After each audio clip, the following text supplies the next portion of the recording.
እንደምሰነበታችሁ ፓስተር ዮናታን ተኬ ይባላለሁኝ። ባለፈው ሳምንት አንድ ክፍል አብረን የእግዚአብሔርን ቃል ተመልክተናል። ያን ክፍል ያላያችሁ ሰዎች ካላችሁ ወደ ኋላ ተመልሳችሁ እሱ መመልከት ትችላላችሁ። ግን በአጭሩ ቤተክርስቲያን በመታልፍባቸው አስቸጋሪ ሁኔታዎች ውስጥ እንዳትናወጥ የሚያረጋት ቤተክርስቲያን በሚመስለው ቅርጿ ላይ ስትመሰረት ሳይሆን በተሰጣት ተልእኮ ላይ ስትመሰረት ነው ብለን ተነጋግረን ነበር። በሌላ አባባል ፎርም ቨርሰስ ፋንክሽን የሚለውን ሐሳብ አይተን ነበር። ማለት ቤተክርስቲያን የሚያስብላት የተላከችበትን ዓላማ መፈጸሟ ነው ወይስ ቤተክርስቲያንን ቅርጽን መያዟ ነው? አሁን በዚህ በኮሮና ምክንያት ብዙ ነገሮች በመዘጋታቸው ቤተክርስቲያን እንደተዘጋች የሚያስቡ ሰዎች አሉ። ማለት በተለመደው መንገድ ማምለክ እንዳልቻልን እናውቃለን። ይህ ማለት ግን ቤተክርስቲያን ስራዋንና የተጠራችበትን ዓላማ አታለች ማለት ግን አይደለም። ቤተክርስቲያን ሁለት መሰረታዊ ስራዎች አሏት። አንደኛ መለኮታዊ የሆነውን የክርስቶስን ወንጌል ፍጥረት ሁሉ እንዲሰማ ማድረግ ነው። ምክንያቱም የሰዎችን ዘላለማዊ ሕይወት የሚለውጥ መለኮታዊ መልእክት እግዚአብሔር ሰጥቶናል። በወንጌል እናምናለን ስንል ምን ማለታችን ነው? ሰዎችን ከጨለማ ወደ ብርሃን ከሞት ወደ ሕይወት የሚያሸግር መለኮታዊ ከሰማይ የተሰጠን የእግዚአብሔር ልብና ሐሳብ የሆነ የደህንነት መልእክት አለን ማለታችን። ይህን መልእክት ለማድረስ እግዚአብሔር ኃላፊነቱን ሰጥቶናል። ይህን መልእክት እንድናደርስ ደግሞ የምንሄድባቸው መንገዶች አሉ። ዋነኛው መንገድ በጌታ ቃል አምነው የዳኑትን ሰዎች ከኛ ጋር አብሮ ሰራተኛ እንዲሆኑ ደቀ መዝሙር ማድረግ ነው። ባለፈው ሳምንት በተነጋገርንበት ሐሳብ ላይ እያንዳንዳችን የወንጌል መልእክተኛ እንድንሆን ተጠርተናል በሚለው ሐሳብ ላይ የ3 ደቂቃ ቻሌንጅ ሰጥተን ነበር። ምን አደረጋችሁ የሚለውን ከመጠየቄ ይልቅ 3 ደቂቃ ቻሌንጅ ምን እንደነበረ ላስታውሳችሁ። እያንዳንዱ ሰው 3 ደቂቃ ብቻ ወስዶ በቪዲዮ መልእክት ጌታን ከመቀበሉ በፊት ምን ነበረ፣ ጌታን እንዴት ተቀበለ፣ ጌታን ከተቀበለ በኋላ በህይወቱ ላይ የመጣው ለውጥ ምንድነው የሚለውን የየራሳችን የግል ምስክርነትን በቪዲዮ ፖስት እንድናደርግ ነው። ዓላማችን ክርስትና የሆነ ሃይማኖት ወይም የሆነ ጽንሰ ሐሳብ የማሰራጫ መንገድ ሳይሆን ከሞትም ደግሞ በድል ከተነሳው ከኢየሱስ ክርስቶስ ጋር ቀጥታ የህይወት ግንኙነት መፍጠር እንደሆነ ሰዎችን እንዲረዱ የግል ምስክርነት እንድንሰጥ ነው። ዛሬ ከምስክርነት አልፈን የክርስቶስን አገልጋዮች እንድንሆን ዕለት ዕለት ራሳችንን የምናስገዛበት የህይወት ዲሲፕሊኖች ላይ እናወራለን። መንፈሳዊነት ምንድነው ካላችሁኝ ክርስቶስን ለመምሰል መኖር ነው ብዬ ነው ማስበው። በጣም የሚያስደንቀው ነገር እምነታችን የተወሰኑ ስርዓቶችን በመፈጸም ላይ የተመሰረተ አይደለም። እምነታችን የጠራንና ለኛ የሞተልን ኢየሱስን የሱን ህይወት ለመኖር በመወሰን ላይ የተመሰረተ መሆን ነው። ማክስ ሉኬዶ የሚባሉ ታላቅ የእግዚአብሔር ሰው የጻፉት መጽሐፍ ላይ just like Jesus የሚል መጽሐፍ ላይ የመጀመሪያው ምዕራፍ ላይ የሚያስደንቀው ምን ይላል? ጌታ ኢየሱስ ክርስቶስ ህይወታችሁን ለ24 ሰዓት ቢኮናተር ምን የሚሆን ይመስላችኋል? በሌላ አባባል ጌታ ኢየሱስ ክርስቶስ የእናንተን ልብ ረፍት ሰጥቶ የራሱን ልብ እናንተ ላይ ቢገጥምና ለ24 ሰዓት በእናንተ ልብ ሳይሆን በክርስቶስ ልብ ብትመላለሱ፣ በሌላ አባባል ክርስቶስ እንደሚያስበው ብታስቡ፣ ክርስቶስ እንደሚወደው ብትወዱ፣ ክርስቶስ እንደሚምረው ብትምሩ፣ በእነዛ 24 ሰዓት ውስጥ ሰዎች የሚያዩት ለውጥ ይኖራል ወይስ አይኖርም ነው ትልቁ ጥያቄ። I think መልሱ ብዙዎቻችን እንደሚያስማማን መልስ ለውጥ ይኖራል። ሰዎች በእኔ ውስጥ ለየት ያለ ነገር ያያሉ፣ አብልጬ ስወድ ያያሉ፣ ምሕረት ሳደርግ ያያሉ፣ ትሁት ስሆን ያያሉ እና በክርስቶስ ልብ የኔን ህይወት ብኖረው አሁን ከምኖረው ይለያል እንደምትሉኝ እርግጠኛ ነኝ። ማክስ ሉኬዶ ሲናገሩ ይላል ክርስትና ማለት የግል ህይወታችንን በክርስቶስ ልብ መኖር ነው ይላል። ይህ ደግሞ ቀላል ነገር አይደለም። ስለዚህ ትልቁ ጥያቄ ምንድነው? በእነዚህ አሁን ኮሮና አማካኝነት የለመድናቸው አገልግሎቶች የለመድናቸው የቤተክርስቲያን ስርዓቶች በማይካሄዱበት ሰዓት የክርስትና ህይወታችን ላይ ትልቅ ቀውስ የሚፈጠር ይመስለኛል። ለምን? ቤተክርስቲያን ያዘጋጀችን በህብረት እንዴት እንደምናመልክ እንድናቀ እንጂ በግል የክርስቶስን መንገድ እንዴት እንደምንከተል ስለማናውቅ ነው። የዛሬ እንድነጋገር የማስብበት መንገድ ምንድነው? እያንዳንዳችን ስለ ደቀ መዝሙርነት ያለን አመለካከት እንዲለወጥ ነው። ቤተክርስቲያን በመናቀው መንገድ ስራዋን ቀጠለችም ወይም ደግሞ አዲስ መንገድም ፈጠረች ደቀ መዝሙር ማቆም አንችልም ትልቁ ችግራችን ቤተክርስቲያን በስርዓቶች ላይ ፕሮግራሞች ላይ የተመሰረተ አገልግሎት ስለነበረ የምንሰጠው ብዙዎቻችን ከፕሮግራሞች ውጭ እንዴት እንደምንኖር አናውቅም ፍራንሲስ ቻን የሚባል እግዚአብሔር ሰው ሲናገር ይላል ቤተክርስቲያን የማይከተሉ ተከታዮችን እያፈራች ነው ይላል disciples who do not follow ስለዚህ ዛሬ ጌታ ኢየሱስ ክርስቶስን እንዴት ነው የምንከተለው የሚለውን ነገር አብረን እንድንመለከት ፈልጋለሁ ይህን ሐሳብ የወሰድኩት ሚስተር ሮበርት ሙልሆላንድ የሚባሉ ሰው ነው አሁን ከ2-3 ዓመት በፊት ነው የሞቱት እሳቸው የጻፉት አንድ መጽሐፍ አለ እንዲያውም እንድታነቡት ጋብዛችኋለሁ invitation to a journey የሚል በዚህ መጽሐፍ ውስጥ ስለ ደቀ መዝሙርነት ይናገራልና የእሳቸው ዴፊኒሽን እንደዚህ ነው የሚለው በእንግሊዘኛ ልናገርና በተቻለ መጠን በአማርኛ ሐሳቡን እየተረጎም እንመለከታለን discipleship or spiritual transformation is a process of being formed into the image of Christ for the sake of others. ድድገሞ spiritual transformation or discipleship is a process of being formed into the image of Christ for the sake of others. በዚህ ሐሳብ ውስጥ አራት ነገሮች ነው የምናየው በመጀመሪያ ላይ ፕሮሰስ ነው የሚለው ነው ሂደት ነው ብዙ ጊዜ በቤተክርስቲያን ውስጥ የምናየው ፕሮግራም እንደሆነ ነው ሂደት ነው it's a process of being formed በሌላ አባባል እኛ ራሳችንን መስመንሰራበት ነገር ሳይሆን እግዚአብሔር እኛን የሚሰራበት ነው እኛ የምንሰራበት ነው ደቀ መዝሙርነት ማለት እኛ የምንሰራበት ሂደት ነው እንዴ ነው የምንሰራበት ቢባል መጽሐፍ ቅዱስ በኤርሚያስ ላይ እንደምንመለከተው በጭቃ ሰሪው ቤት ውስጥ እንዳለ ጭቃ በጭቃ ሰሪው እጅ ላይ እንዳለ ጭቃ እሱ በፈለገው መንገድ እንደሚያበጀው ቅርጽ እንደሚያስይዘው ለሱ ለሚፈልገው ዓላማ እንደሚያውለው እሱ የሚሰራን እኛ ራሳችንን የምንሰራው ሳይሆን እሱ እኛን የሚሰራ is a process of being formed ወደ ምንድነው የምንሰራው ክርስቶስን ወደ መምሰል it is a process of being formed into the image of Christ ክርስቶስን ወደ መምሰል ነው እና አራተኛው ሐሳብ እዚህ ጋር for the sake of others ይሄ ሁሉ ፕሮሰስ በእኛ ህይወት ላይ የሚፈጸመው እኛን የተሻለን ሰዎች ብቻ ለማድረግ ሳይሆን እኛን የተሻለን ሰዎች አድርጎ ሌሎችን ሰዎች ለመጥቀም ሲባል እነዚህ አራት ሐሳቦችን አንድ ባንድ እንድንመለከታቸው ፈልጋለሁ ምክንያቱም ስለ ደቀ መዝሙርነት ወይ ስለ መንፈሳዊ ተሐድሶ ያለን ግንዛቤ የተሳሳተ ሞዴል ላይ የተመሰረተ ከሆነ የምንፈልገውን ውጤት ማግኘት አንችልም ስለዚህ አንድ ባንድ እንመልከት የመጀመሪያው ይሄ ፕሮሰስ የሚለው ሂደት ነው የሚለው ደቀ መዝሙርነት ሂደት ነው መጽሐፍ ቅዱስ በእርግጠኝነት የሚነግረን በአንደኛ ጢሞቴዎስ ምዕራፍ 4 ቁጥር 7 ላይ እግዚአብሔርን ለመምሰል ራስህን አስለምድ የሚለው ሐሳብ ነው ብዙዎቻችን አሁን ባለው የቤተክርስቲያን አሰራር ላይ መንፈሳዊ ተሐድሶን በአንድ ጊዜ የሚፈጸም ነገር እንደሆነ አድርገን ነው የምናስበው እንዲያውም ፕሮግራሞቻችን ላይ የሚነገረው ምንድነው ከዛሬ ጀምሮ ህይወታችሁ ይለወጣል ተብሎ በሚታወጁ አዋጆች በአዋጅ የምንቀየር ይመስላል ላለፉት ብዙ ዘመናት ብዙ አዋጅ በእኛ ህይወት ላይ ተነግሯል እንዲያውም የሚገርመኝ ነገር ምንድነው ብዙዎቻችን እነዛን አዋጆች አምነን ህይወታችን እንደተለወጠ አምነን 1-2-3 ቀን በአዲስ መንፈስ እንቀጥልና ተመለሰን ወደ ድሮው ነገር ውስጥ እንገባለን ለምን ለመንፈሳዊ ተሐድሶ ወይ መንፈሳዊ እድገት ያለን አመለካከት ከፕሮሰስ ይልቅ በአዋጅ የሚመጣ ነገር አድርገን ስለምናስብ ድንገት እግዚአብሔር በህይወታችን ላይ የሆነ ነገር ያደርጋል በሚል ትምህርቶች ውስጥ ስለተሞላን የሆነ ነገር ጠባቂዎች ነን ምን እንደምንጠብቅ እንኳን ጭራሽ አናውቅም ነገር ግን መጽሐፍ ቅዱስ የሚያስተምረን ምንድነው ራስን ማስለመድ ነው ደቀ መዝሙርነት ምንድነው በትሉኝ በህይወታችን ውስጥ ሆም ብለን ራሳችን አሳልፈን ለምንሰጣቸው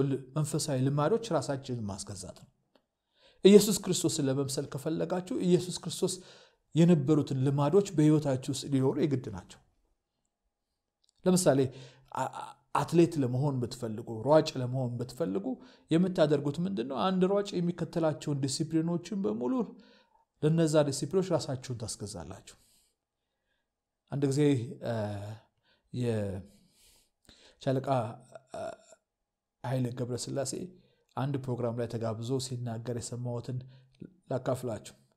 I think የሲድኒ ኦሎምፒክ ያሸነፈበት ጊዜ ይመስለኛል ወደ ኢትዮጵያ ሲመጣ ታላቅ አቀባበል ነበር የተደረገው። በዛን ጊዜ በነበሩት መሪዎች ቤተመንግስት ውስጥ ትልቅ የምሳ ዝግጅት ተደርጎ በቴሌቪዥን እየተላለፈ ብዙ ሽልማቶችን ያገኘበትም ጊዜ ይመስለኛል። እና ያንን የመሰለ ልዩ አቀባበል ብዙ ሽልማቶች ከተቀበለ በኋላ ማታ ወደ ቤት ሲሄድ ማታም ደግሞ ተመሳሳይ ድግስ ነበር ያጋጠመው። እና ያንን ድግስ ውስጥ ገባ። ቤተሰቦቹ ነበሩ፣ በዘመዶቹ መጥተዋል ከክፍለ ሀገር። እሱን ሁሉ ሰላም ካለ በኋላ ገባውኝና ያደረኩት ነገር ምንድነው አሉ። ባለቤቴን ጠርቼ ቱታይን የስፖርት ቱታይን ቀይሬ ለማንም እንዳትናገሪ ትሬኒንግ ስላለብኝ ሄጃለሁ ብዬ ባጥር ዘልየት ወጣሁኛል። እና ለምን እንዳደረገው ሲናገር ምንድነው እኔ ይሄን ያረኩበት ምክንያት ከሳምንት በኋላ ዙሪክ ውስጥ ግጥሚያ ነበረኛል እና ዙሪክ ማሸነፈው በየቀኑ የማደርገውን ልምምዴን ከተወጣው በአግባቡ ከተወጣው ብቻ ነው። በሌላ አባባል የሯጭነትን ዲሲፕሊን ከተጠበቀ ብቻ ነው የሯጭነትን ክብር የሚያገኘው። ስለዚህ ማናቸውም ስራዎች ላይ ወይ ማናቸውም ዲሲፕሊን ላይ በዛ ሙያ የተካነ ሰው ለመሆን ሙያው የሚጠብቀውን ዲሲፕሊን በአግባቡ መፈጸም መቻል አለበት። እግር ኳስ ተጫዋችም ከሆነ ራሱን ዲሲፕሊን ማድረግ አለበት። ሌሎችም ስራዎችም ከሆነ ለነዛ የሚያስፈልገውን ዲሲፕሊን መጠበቅ አለበት። ደቀ መዝሙርነትም ከዚህ የተለየ ነገር አለ። ራሳችን የምናስገዛበት መንፈሳዊ ህጎች ይኖሩ ይገባል። ለዚህ ነው መጽሐፍ ቅዱስ እግዚአብሔርን ለመምሰል ራስን አስለምድ የሚለው። ራሳችን የምናስለምድባቸው ነገሮች በሙሉ እኛ ምን አይነት ሰው እንደምንሆን ይወስናሉ። ስለዚህ መንፈሳዊ ዲሲፕሊን ምንድነው ማለት የክርስቶስን ባህሪ የመሰለ ባህሪ እንዲኖረን ከተፈለገ ክርስቶስ ራሱን ያስገዛባቸውን ዲሲፕሊኖች ለነሱ ራሳችንን ማስገዛት ነው። በአንድ ቀን የሚሆን አይደለም፣ የእድሜ ልክ ጉዞ ነው። በእነዚህ ጉዞዎች ውስጥ በእነዚህ ሂደቶች ውስጥ ግን ዕለት በዕለት ክርስቶስን እየመሰልን የክርስቶስ ባህሪ በእኛ ውስጥ እየተንጸባረቀ የክርስቶስ በጎነት፣ መልካምነት፣ ምህረት በእኛ ውስጥ እየታየ ዕለት ዕለት በምናደርገው ነገር ውስጥ ክርስቶስን እየመሰልን እንሄዳለን። ስለዚህ የመጀመሪያው ሐሳብ ምንድነው? ፕሮሰስ። ጥያቄ ምንድነው? ደቀ መንፈሳዊ ዲሲፕሊን ወይ ተሐድሶ በህይወታችን ውስጥ እንዲኖር ከተፈለገ በየዕለቱ የምናደርጋቸው የማናቋርጣቸው ዲሲፕሊኖች መኖራቸው ያስፈልጋል። አንድ ሰው ዲሲፕሊንን ዲፋይን ሲያደርገው ወይም ለሱ ሲትርጉም ይሰጣል። ዲሲፕሊን ማለት ማድረግ ያለብንን ነገር ማድረግ ባለብን መንገድ ማድረግ ባለብን ሰዓት ደስ ቢለንም ደስ ባይለንም ማድረግ ነው አለ። በጣም ብዙዎቻችን ግን በስሜት ምን ነው ደስ ሲለን እንጸልያለን፣ ደስ ሳይለን አንጸልይም። ደስ ሲለን እናነባለን፣ ደስ ሳይለን አናነብም። ዲሲፕሊን ግን ማለት ደስ ቢለንም ደስ ባይለንም ያን ለዛ ስርዓት ራሳችንን ማስገዛት ነው። አንድ ጊዜ በአጋጣሚ ሆኖ አንድ ቤተሰብ ተዋወቅን። ባልና ሚስቶች ናቸው፣ አሜሪካኖች ናቸው። ሁለቱም ለአሜሪካ በኦሎምፒክ ላይ ትልቅ ውጤት ያስመዘገቡ ናቸው በሮጭነት። ባል አሁን 2 የኦሎምፒክ ሜዳሊያዎች አሉት። ብዙ መጽሐፎችንም ጽፏል። አገልጋይም ነው። እሱ ሩጫ ቆሟል፣ አሁን ኮች ነው። ሚስቱ ግን አሁንም ትሮጣለች። ስትሮጥ ኢትዮጵያ መታ ነው የምትለማመደው። እና አንድ ጊዜ በሆነ ሰዓት ተገናኘንና ስፖርት እንደምትሰራ እንደምትሮጥ ነገረችኝና ምን ያክል ሰዓት ትሮጫለች በቀን አልኳት። ያስገረመኝ ምን ተጠቃላችሁ? በቀን 8 ሰዓት ትሮጣለች። እና ይሄ ዝናብ ቢኖርም ባይኖርም ብርድ ቢኖርም ባይኖርም ደስ ቢላትም ደስ ባይላትም በግራው ብትነሳም በቀኛው ብትነሳ የማይለወጥ ነገር ነው።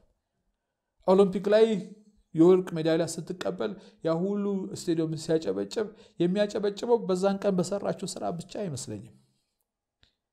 ግን ሰው በሚተኛበት ሰዓት፣ ሰው በሚያርፍበት ሰዓት እሷ በየቀኑ 8 ሰዓት ራሷን ያስገዛችን ዲሲፕሊን ውጤት ነው። የመጀመሪያው ህግ is a process። በህይወታችን ውስጥ ራሳችንን የምናስገዛለት ፕሮሰስ አለን ወይ ነው። ሁለተኛው ዶክተር ሞልሆላንድ የሚናገሩት ምንድነው? is a process of being formed። ትልቁ ችግራችን ይሄ ነው። being formed ስንል እኛ ራሳችንን መስራት ሳይሆን እግዚአብሔር እኛን እንዲሰራ መፍቀድ ነው። ይሄ ደግሞ በጣም አስቸጋሪ ነገር ነው። ለብዙ ሰዎች እግዚአብሔር ሰዎችን የሚሰራበት መንገድ የተለያየ መሆኑን አይገባንም። እኛ የምናውቀው እግዚአብሔር እኛን ለመስራት ሲፈልግ ወይ ነቢያትን ልኮ ወይ ቤተክርስቲያን ውስጥ ቃል እንደሚልክ ነው። ግን እግዚአብሔር ሰዎችን የሚሰራበት የራሱ የሆነ መንገድ አለው፣ የራሱ የሆነ ፕሮሰስ አለው። በኑሮ ሂደት ውስጥ የምናልፍባቸው መንገዶች በሙሉ፣ ከሰዎች ጋር ያለን ማህበራዊ ግንኙነት በሙሉ፣ በውጣ ውረዶች በሙሉ፣ በጤናም በተለያዩ ነገሮች የምናልፍባቸው ቻሌንጆች በሙሉ ክርስቶስን ወደ መምሰል ሊያደርሱን ይችላሉ። በራሳቸው ጥሩ ናቸው አላልኩም።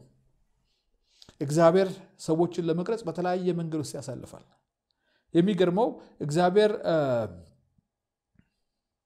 ዮሴፍን ቤተመንግስት ውስጥ ለመጠቀም ምድረ በዳ ላይ ነው ያሰለጠነው።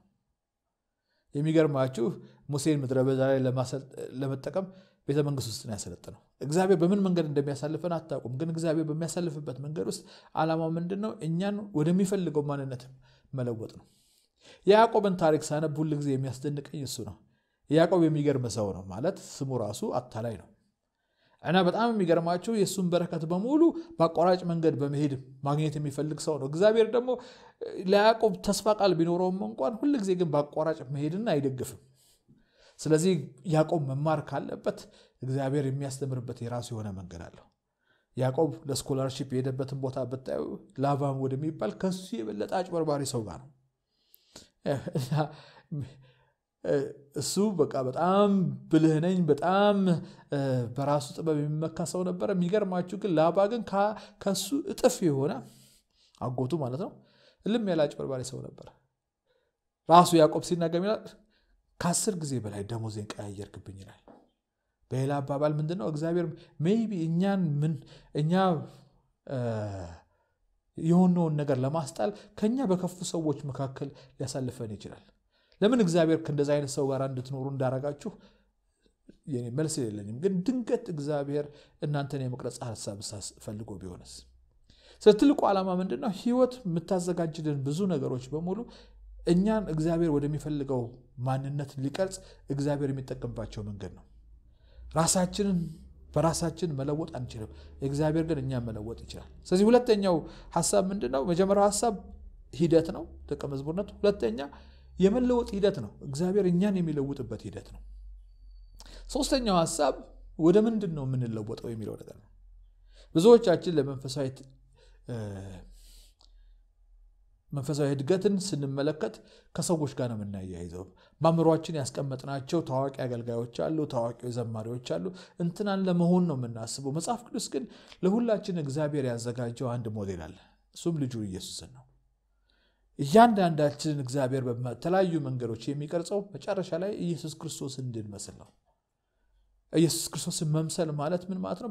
ኢየሱስ ባለፈባቸው ሁኔታዎች ሁሉ ኢየሱስ ሪስፖንድ ባረገ መንገድ ሪስፖንድ ማድረግ የምንችል ሰዎች ማድረግ ነው። ለምሳሌ ኢየሱስ የእናንተን ህይወት ቢኖር እንዴት ይኖረዋል? እንደናንተ ባል ቢሆን ወይም ሚስት ቢሆን፣ እንደናንተ ልጅ ቢሆን ወይ ተማሪ ቢሆን፣ እንደናንተ አገልጋይ ቢሆን፣ እንደናንተ ወንድም ቢሆን፣ ጓደኛ ቢሆን፣ ጎረቤት ቢሆን ምን አይነት ያደርግ ነበር? በሌላ አባባል ኢየሱስ ክርስቶስ እኛ ባለበት ዘመን ውስጥ ቢኖር፣ በእናንተ አካል ውስጥ ቢኖር እንዴት ነው የሚመላለሰው? እግዚአብሔር በእኛ ውስጥ ኢየሱስን መፍጠር ይፈልጋል። አራተኛውና የመጨረሻው ሐሳብ ይህን ሁሉ እግዚአብሔር የሚያደርግበት ምክንያት ምንድን ነው? እሳቸው ሲናገሩ it's a process of being formed into the image of Christ for the sake of others ነው። እግዚአብሔር የሚያደርገውን ነገር በሙሉ የሚያደርግበት ምክንያት በእኛም አማካኝነት ሌሎች እንዲባረኩ ነው።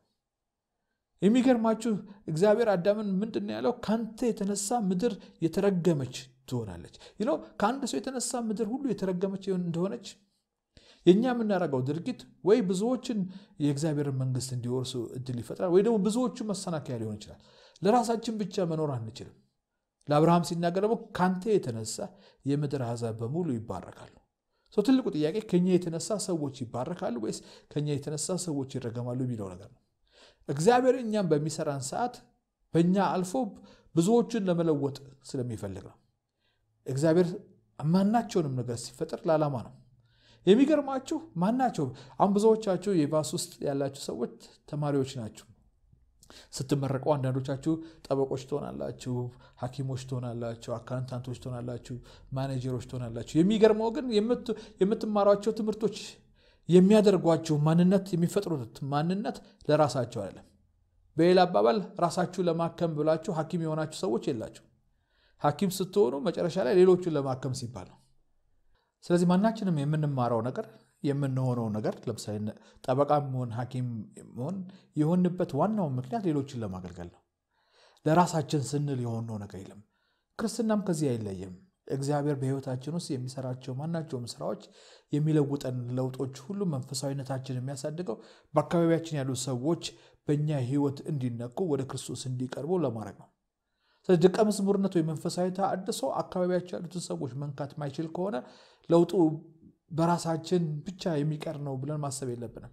ለዚህ ነው አራቱን ነገር ወደ ኋላ ስንመለከት መንፈሳዊ ተሐድሶ አንደኛ ሂደት ነው የሚለውን ነገር ማሰብ አለብን። it's a process በአንድ ጊዜ የሚሆን ሳይሆን በእያንዳንዱ ቀን በሕይወታችን ውስጥ የምናረጋው የምንኖርበት ራሳችንን የምናስገዛበት ነገር ነው።